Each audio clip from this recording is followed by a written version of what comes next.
Les communications à courte distance concernent essentiellement les liaisons radio entre les différents éléments occupant le terrain pendant un exercice interne. Celles à longue distance transitent surtout par les satellites, depuis le terrain en passant par Bruxelles. Mais elles peuvent également s'échanger par radio, à condition d'avoir le matériel approprié pour les liaisons entre la Belgique et la zone d'exercice à l'étranger.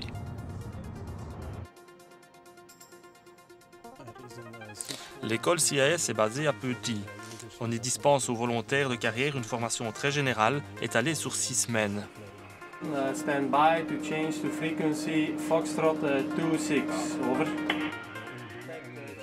Nous sommes déployés en Belgique et à l'étranger, dans ce dernier cas surtout sur les théâtres d'opération.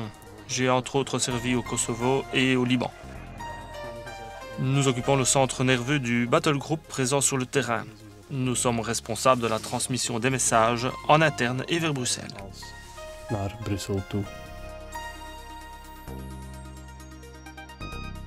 Au Liban, nous avons utilisé un appareillage très moderne qui avait déjà été déployé en Afghanistan.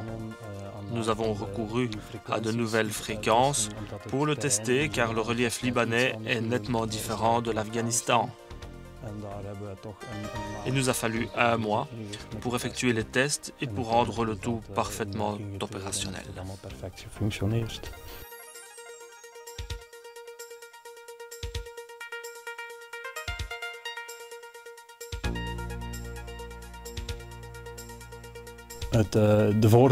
Les avantages de mon job sont de pouvoir participer à divers scénarios et utiliser du matériel très diversifié.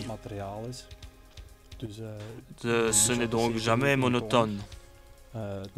L'inconvénient, on est fréquemment envoyé loin de chez soi. Lors de manœuvres en Belgique, nous nous absentons pour une durée de 3 semaines à 1 mois.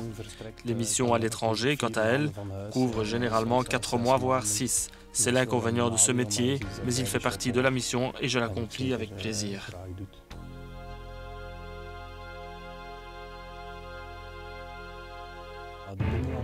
Le programme annuel prévoit généralement 2 périodes d'exercice de quelques semaines chacune.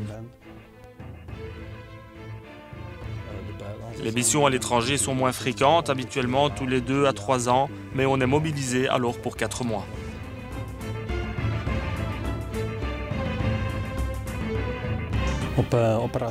Lorsque nous sommes déployés à l'étranger, nous devons tout reprendre à zéro.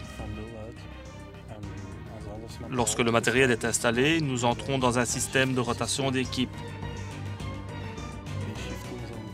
Ce travail d'équipe est efficace, mais à cela s'ajoutent les tâches quotidiennes comme le remplacement du matériel défectueux ou répondre aux demandes de nos clients, etc. Après un certain temps, notre mission touche à sa fin. Il faut tout démonter pour tout remonter ailleurs.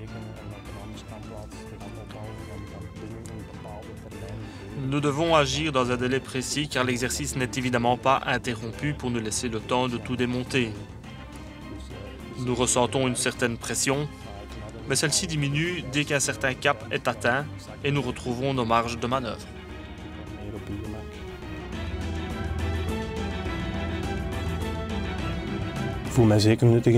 Je me sens certainement très utile à ce poste parce que nous y remplissons une fonction assez importante.